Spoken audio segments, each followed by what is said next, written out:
إن الحمد لله نحمده ونستعينه ونستغفره ونؤمن به ونتوكل عليه ونعوذ بالله من شرور أنفسنا ومن سيئات أعمالنا من يهده الله فلا مضل له ومن يضلله فلا هادي له ونشهد أن لا إله إلا الله وأشهد أن محمدا عبده ورسوله الذي أرسله بالحق بشيرا ونذيرا وداعيا إلى الله بإذنه وسراجا منيرا فقد قال الله تعالى في كلامه المجيد وفيه والفرقانه الحميد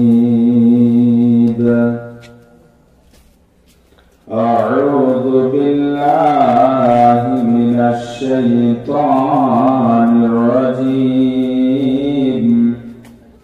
بسم الله الرحمن الرحيم ومن أعرض عن ذكري فإن له معيشة ضنكا ونحشره يوم القيامة أعمى قال ربي لما حشرتني أعمى وقد كنت بصيرا قال كذلك آتتك آياتنا فنسيتها وكذلك اليوم تنسى بسم الله الرحمن الرحيم ومن كان في هذه الأعمى فهو في الآخرة أعمى بسم الله الرحمن الرحيم وإن منكم إلا واردها كان على ربك حتما مقضيا وقال النبي صلى الله عليه وسلم وعن ابن عمر رضي الله تعالى عنه قال قال رسول الله صلى الله عليه وسلم هذا الذي تحرك له العرش وفتحت له أبواب السماء وشهده 70,000 من الملائكة لقد ضم ثمة ثم فرج عنه القما قال عليه الصلاة والسلام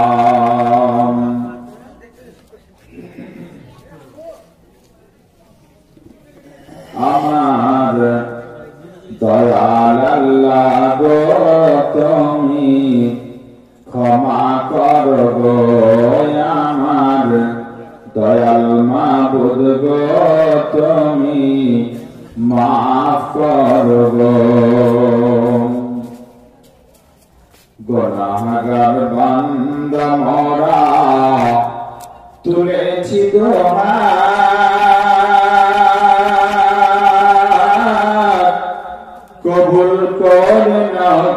প্রভু মোদের মোনাজাত গুনাহগার বান্দা মোরা তুলেছি দোহাত কবুল করে নাও গো প্রভু মোদের মোনাজাত তুমি রব্বানা মোদের করে দাও ক্ষমা তুমি ক্ষমা না করিলে কে কোথায় যাব গো আমার দয়াল আল্লাহ গো তুমি ক্ষমা করো গো আমার দয়াল মাবুদ গো তুমি মাফ করো গো কিয়ামতের মাঠে মরে শরণে রাখিয়া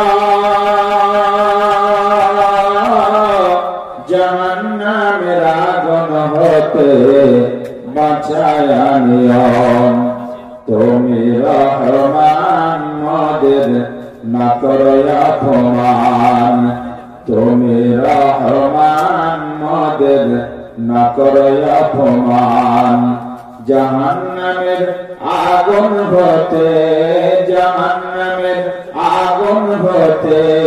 নাজাত দিও গো আমার দয়াল মাবুদ গো তুমি মাফ করো গো আমার দয়াল আল্লাহ গো তুমি ক্ষমা করো গো সবার চেয়ে দিলে আমি তোমায় ভালোবাসি তাই না আমি দিবানিশি বারে বারে আসি তুমি জলিল জব্বার তুমি গফুর গফফার দয়া করে পুলসিরাতে করে দিও পার তুমি দয়াল মাবুদ গো তুমি মাফ করো গো আমার দয়াল আল্লাহ গো তুমি ক্ষমা করো গো উপস্থিত কেরাই মাদ্রাসা কাশফুদ্দোজা এর উন্নতি কল্পে 29তম আলিমুশান জলসা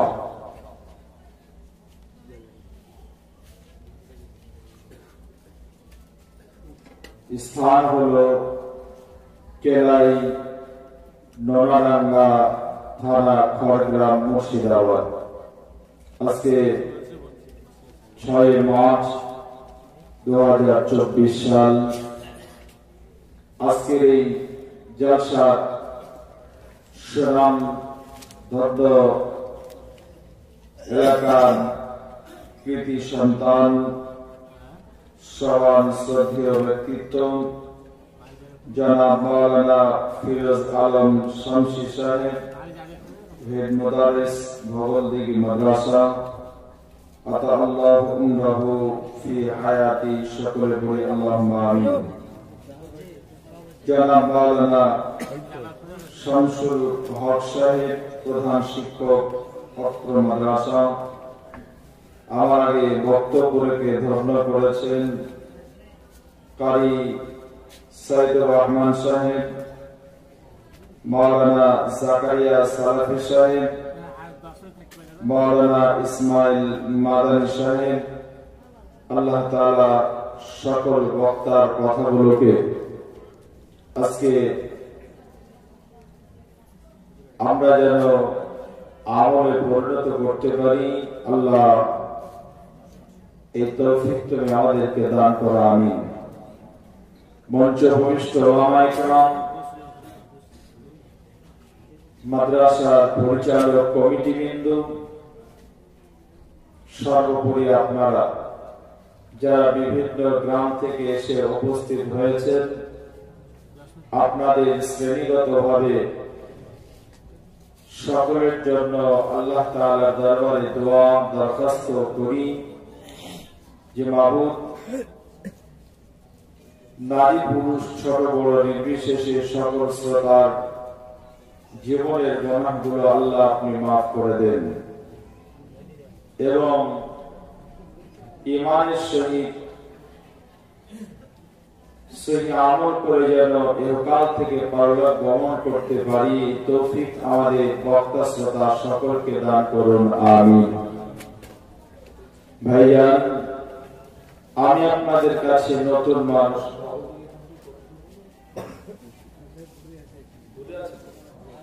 জি গত কয়েকদিন আগে পরে না, তো ভাইজান আমি আপনাদের এলাকার একদম নতুন মানুষ। আপনারা এর আগে আমাকে দেখেননি। শঙ্করপুর মাদ্রাসায় পরপর 2 বছর কি 3 বছর এসেছিলাম গত 2 বছর আগে। গত বছর শঙ্করপুর যেটা বাস স্ট্যান্ডে যে হাই মাদ্রাসা ফিল্ডে এসেছিলাম, আপনাদের এলাকায় শুধু শঙ্করপুরে এসেছি। আর এবছরে লোহাপুর মাদ্রাসায় এসেছিলাম, কিন্তু নসিব ভালো রাত 2:30টার সময় আমার স্টেজে স্থান পেয়েছিলাম। আজকে আপনাদের কাছে উপস্থিত হয়েছি আমি একজন নতুন মেহমান। আপনারা হলেন মেজবান। রাসূলের হাদিস, মেজবানের দায়িত্ব হলো মেহমানকে সম্মান করা, ইজ্জত করা। রাসূল সাল্লাল্লাহু আলাইহি ওয়াসাল্লাম ইহুদি মেহমানকেও তিনি ইজ্জত করেছেন। ফলে আমি যেহেতু আপনাদের দ্বীনি ভাই, সেই হিসাবে আমার ইজ্জত আপনারা এতটুকু করবেন, আপনাদের ঘরে নিয়ে যেতে হবে না, আমি আপনাদের বাড়িতে মেহমানদারি করব না। শুধু আজকের এই সভাতে যতক্ষণ আপনারা বসে থাকবেন, একটু মনোযোগ সহকারে বসবেন। আশা করছি কোরআন এবং হাদিসের কথাগুলো শুনতে ভালো লাগবে। আমি কোরআন হাদিসের বাইরে কথা বলার চেষ্টা করব না। আমার তৌফিক, আমার মাবুদ যদি আমাকে বলার তৌফিক দেন তো ইনশাআল্লাহ। কারণ আমি আপনি যত চেষ্টা করি, আল্লাহ যদি বলার ক্ষমতা না দেন, আমি বলবো বললে আমার জিহ্বা যদি না নড়ে, জবান যদি না চলে, আল্লাহ যদি এটাকে রদ করে দেন, আমি বলতে পারবো না। বিদায় আল্লাহর কাছে পরিশেষে দোয়া করি, মাবুদ অনেক কষ্ট করে এসেছি, মানুষগুলো শ্রোতা হিসাবে এসে বসেছেন। আল্লাহ আমি কোরআন এবং হাদিস থেকে যেন সঠিক কথাগুলো বাস্তবতা দিয়ে মানুষকে বোঝাতে পারি সহজ সরল ভাষায়। আল্লাহ আমাকে তৌফিক তুমি দান করো। রব্বি ইশরাহ লি সাদরি ওয়া ইয়াসসির লি আমরি ওয়াহলুল উকদাতাম মিন লিসানি ইয়াফকাহু কওলি। রব্বি জিদনি ইলমা। আল্লাহুম্মা আনফা'নি বিমা 'আল্লামতানি ওয়া 'আল্লিমনি মা ইয়ানফা'ুনি ওয়া জিদনি ইলমা।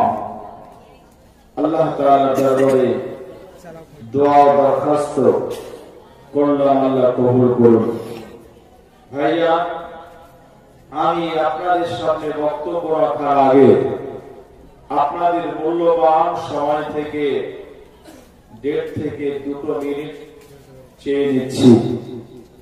আমি আপনাদের কাছে যে উপস্থাপনটা রাখবো, আপনি ভালোভাবে শুনলে এখান থেকে বুঝতে পারবেন আমার বক্তব্যের বিষয় কি। আমি আপনাদেরকে জিজ্ঞাসা করছি, আপনারা যতগুলো মানুষ বসে আছেন, ধীর স্থির ভাবে বলুন, আমি যেটা দেখলাম আপনাদের এলাকা চাষী প্রধান এলাকা।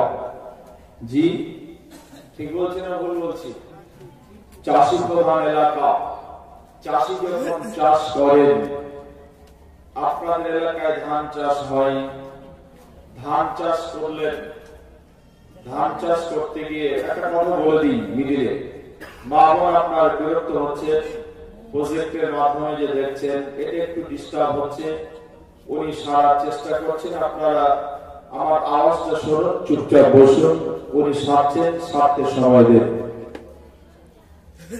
আমি আপনাদের সামনে যেটা বলছিলাম, চাষি মানুষ যখন চাষ করেন, যে চাষ শুরু করেন, ধান চাষ বলেন, রায় চাষ বলেন, ভুট্টা বলেন, আর কিছু আম লিচু যাই হোক না কেন, যখন শুরু করেন তখন কিন্তু তিনি এই চাষ থেকে আমার লাভ হবে, আমি চাষি হিসাবে সফল হব, এই উদ্দেশ্য নিয়ে কিন্তু চাষ শুরু করেন, ঠিক কিনা? আপনাদের এলাকায় ধানের চাষ শুরু হলো, ধান রোপণ হলো, ধান পাট দিয়ে পেকে গেছে, মাটি কেউ কেটেছে কেউ কাটেনি, মাঠ ভর্তি ধান। চাষি ভাবছে বছরে ধানের যা পরিস্থিতি তাতে ফলন খুব ভালো হবে। হঠাৎ করে যদি বৃষ্টির মতো যদি আপনার শিলা বর্ষণ হয়, তার সাথে যদি বৃষ্টি হয়, ধান চাষি লাভবান হবে, সফল হবে না বিফল হবে? ওই চাষি বিফল হবে। আম চাষি আম চাষ করেছেন, আম এত বকুল ধরেছে, আম মোটা মোটা হয়ে গেছে, পাকবে ঠিক এরকম সময় চাষি ভাবছেন, আম চাষি ভাবছেন এবছরে যা বাগানের অবস্থা, তাতে পাশে যে আমার ছকরউদ্দিন ভাই জমি বিক্রি করবে, ওই 1 বিঘা জমি ভালোভাবে কিনা যাবে। স্বপ্ন দেখছেন যে চাষটা করে বিক্রি করে জমিটা বায়না দেব, অথবা ধারের কাজ করতে কিছু বাকি আছে, ওই কাজটা সম্পূর্ণ হবে। আম চাষি ভাবছে, হঠাৎ করে কাল বৈশাখী ঝড় এসে গোটা বাগান, এলাকার বাগান সব আম পড়ে গেল, নষ্ট হয়ে গেল, ফেটে গেল। ওই চাষি সফল না বিফল? আম চাষি সফল হতে পারল না, বিফল হয়ে গেল। গত ফেব্রুয়ারি মাসে মাধ্যমিক উচ্চ মাধ্যমিক পরীক্ষা হলো। আপনার মেয়েটি উচ্চ মাধ্যমিক পরীক্ষা দিয়েছেন, আমার ছেলে মাধ্যমিক পরীক্ষা দিল। আমার ছেলে পরীক্ষা দিতে গিয়ে আমার ছেলে খুব ব্রেনিয়ান ছেলে। আমি বাপ হিসেবে একটা স্বপ্ন দেখেছি, আমার ছেলেকে ডাক্তার বানাবো। আমার ছেলে খুব ব্রেনিয়ান, এই জন্য আমি স্বপ্ন দেখেছি আমার ছেলেকে আইপিএস অফিসার বানাবো। আপনার মেয়েটিকে আপনি স্বপ্ন দেখেছেন তাকে ডাক্তার বানাবেন।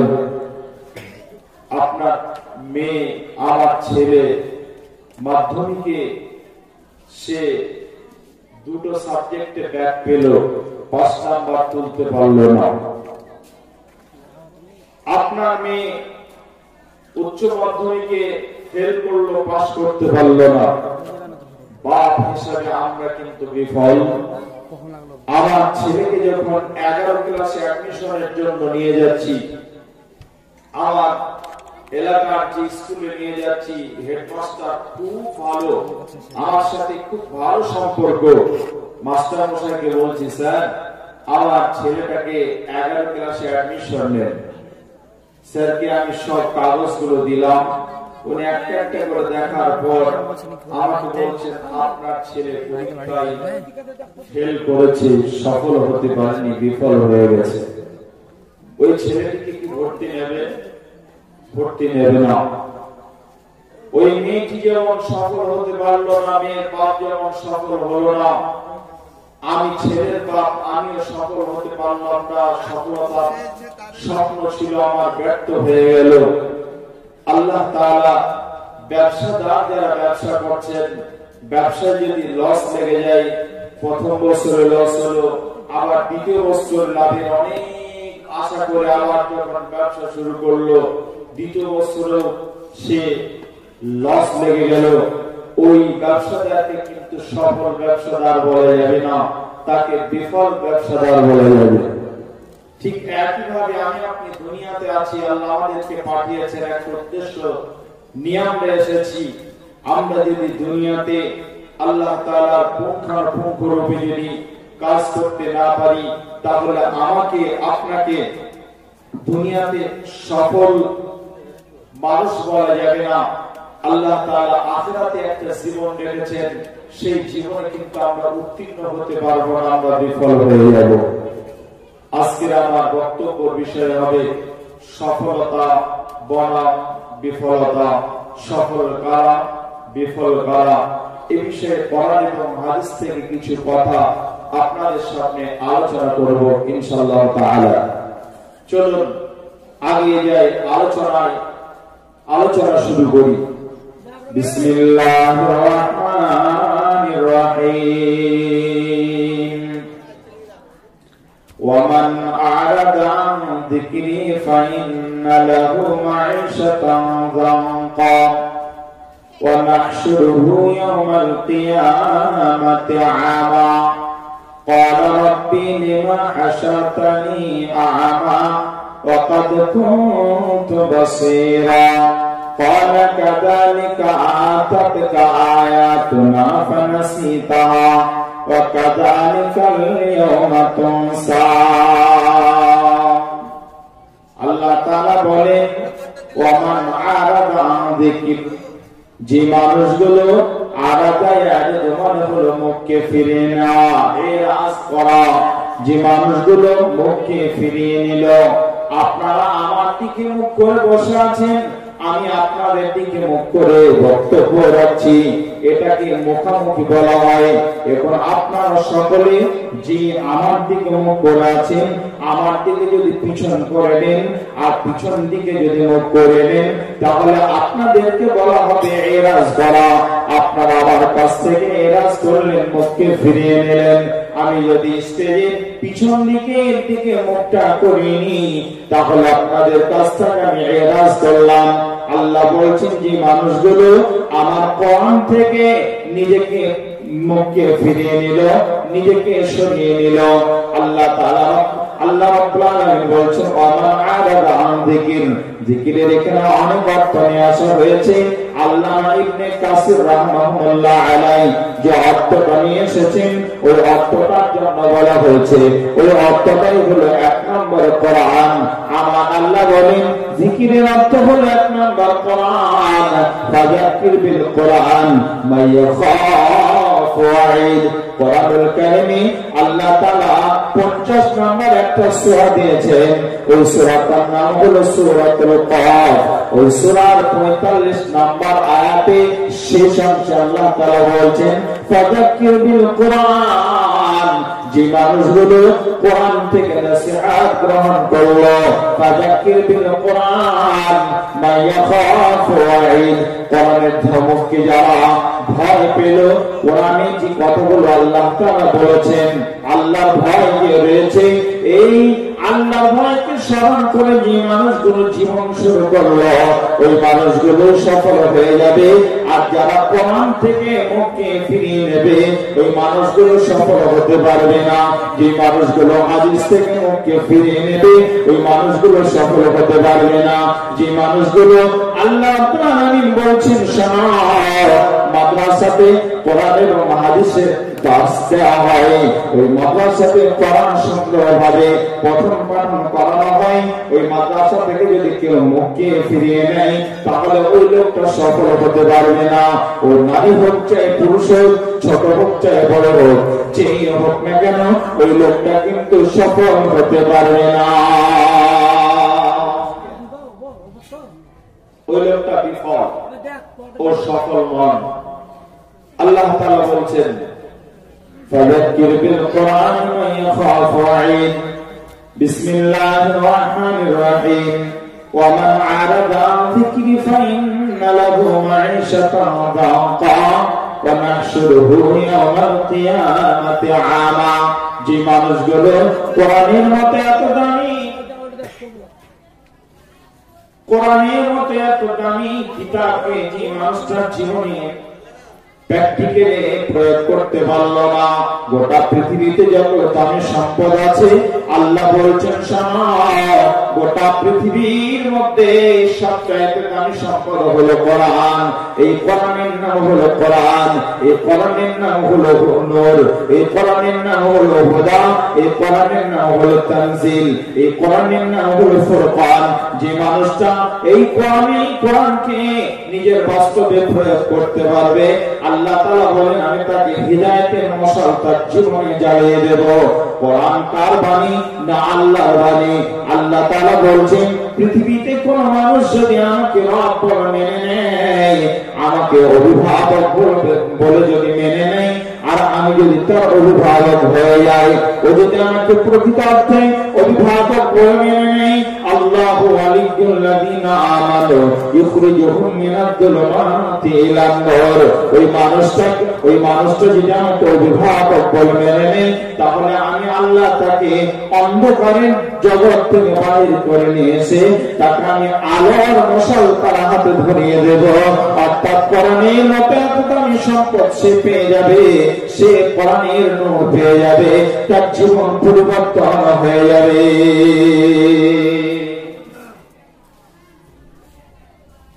জি ভাই, আল্লাহ নিজেই বলছেন পৃথিবীতে যত সম্পদ আছে সব সম্পদগুলোকে জমিনের উপরে জমিনের নিচে যত সম্পদ আছে সব সম্পদগুলোকে যদি একদিকে রাখা হয় আর কোরআনকে যদি একদিকে রাখা হয়, মুমিনের কাছে কার দাম বেশি হবে? যারা বলেন কোরআনের দাম বেশি হবে।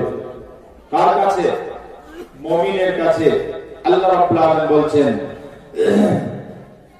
বিসমিল্লাহির রহমানির রহিম কুল বিফাদলিল্লাহি ওয়া বিরহমাতিহি ফাবিযালিকা ফালইফরাহু হুয়া খায়রুম মিম্মা ইয়াজমাউন। নবী হে, তুমি মানুষদেরকে কথা বলে দাও যে তারা যেন আমার এই কোরআনকে, তারা যদি এই কোরআনকে মেনে নেয়। কোরআনটা কি তাদের কাছে? কোরআন হলো একটা রহমত। আল্লাহ রাব্বুল আলামিন বলছেন কুল বিফাদলিল্লাহ, এটা আমার তরফ থেকে মানুষের কাছে একটা অনুগ্রহ। ওয়া বিরহমাতিহি, আর কোরআন হলো আমার একটা অনুগ্রহ, একটা রহমত, একটা দয়া। কাদের কাছে? আল্লাহ রাব্বুল আলামিন বলছেন কুল বিফাদলিল্লাহি ওয়া বিরহমাতিহি ফাবিযালিকা ফালইফরাহু হুয়া খায়রুম মিম্মা ইয়াজমাউন। গোটা পৃথিবীতে যত সম্পদ রয়েছে সমস্ত নামি দামি সম্পদের চাইতে মুমিনের কাছে সবচেয়ে দামি সম্পদ হলো কোরআন। মুমিনের কাছে সবচেয়ে দামি হলো কোরআন। জি ভাই, এবার চলুন, আল্লাহ রাব্বুল আলামিন বলছেন সফল ওই লোকটা যে লোকটার জীবনে কোরআন রয়েছে, যে লোকটা মাদ্রাসার সঙ্গে যুক্ত আছে, মাদ্রাসাকে ভালোবাসে, কোরআনকে ভালোবাসে, যে লোকটা দিলে রাসূলের প্রেম আছে, যে লোকটা জীবন, ওই লোকটার জীবন সফল। যে লোকটা আলেম ওলামাকে শ্রদ্ধা করে, ওই লোকটা হলো সফল। আর বিফলকে, যে মানুষটা এগুলো বিপরীতে চলে, ওই লোকটা হলো বিফল। ওই লোকটার জীবন ব্যর্থ, ওই লোকটা সফলতার মানদণ্ডে দাঁড়াতে পারবে না, ওই লোকটার কাছে সফলতা নেই। কেন? আল্লাহ তাআলা নিজে বলছেন কি? আল্লাহ রাব্বুল আলামিন বলেন ওয়া মান আরাদা আন যিকরি ফাইন্না লাহু মাঈশাতান দানকা। যে মানুষটার জীবনে কোরআন থাকবে না, যে লোকটার জীবনে ইসলাম থাকবে না, যে লোকটার জীবনে রাসূলের আদর্শ থাকবে না, ওই লোকটার জন্য বলা হলো, ওই মানুষটার জন্য বলা হলো আল্লাহ রাব্বুল আলামিন বলেন ওই লোকটা তো সফল নয়, ও তো বিফল, ওই লোকটা সফলতা অর্জন করতে পারল না। আমার আল্লাহ তিনি সুন্দর করে বলছেন, শোনো, ওই লোকটার জীবনটা আল্লাহ তাআলা সংকীর্ণ বানিয়ে দেব। আল্লাহ রাব্বুল আলামিন বলছেন, আমি তার জীবনটা মাঈশাতান যানকা, আমি আল্লাহ তার জীবনটা সংকীর্ণ বানিয়ে দেব। দুনিয়াতে সংকীর্ণ থাকবে, আখিরাতে জীবনটা সংকীর্ণ হয়ে যাবে। দুনিয়াতেও সংকীর্ণ, আখিরাতেও সংকীর্ণ হবে। শুধু তাই নয়, আল্লাহ রাব্বুল আলামিন বলেছেন, ওয়া নাহশুরুহু ইয়াওমাল কিয়ামাহ